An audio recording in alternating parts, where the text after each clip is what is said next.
আসসালামু আলাইকুম। আমার রান্নাবান্নায় সবাইকে স্বাগতম।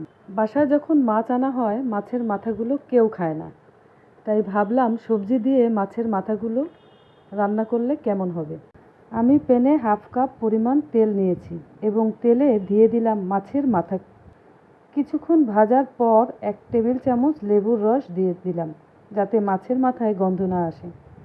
আর এখানে নিয়েছি 1 চা চামচ হলুদ গুঁড়া, 2 চা চামচ মরিচ গুঁড়া, 1 চা চামচ ধনিয়া, 1/2 চা চামচ জিরা বাটা এবং স্বাদ মতো লবণ, 1 টেবিল চামচ আদা রসুন বাটা। এবার ভাজা মাছের মাথায় আমি সবগুলো মশলা দিয়ে দিব আর ভালো করে কষিয়ে নেব। তো ঢেকে দিলাম 5 মিনিটের জন্য। 5 মিনিট পর একটু পানি দিয়ে আরও 5 মিনিট কষিয়ে নিলাম। দেখুন কষানোতে তেল উঠে গেছে। এবার আমি মিষ্টি কুমড়ো দিয়ে নেড়েচেড়ে ঢেকে দিলাম 5 মিনিটের জন্য। 5 মিনিট পর আবার নেড়েচেড়ে ঢেকে দিলাম আরও 5 মিনিটের জন্য। দেখুন আমার রান্নাটা একদম হয়ে গেছে ও মিষ্টি কুমড়োগুলোও গলে গেছে। এবার একটু জিরা দিয়ে নামিয়ে নিলাম। ধন্যবাদ সবাইকে, ভালো থাকবেন।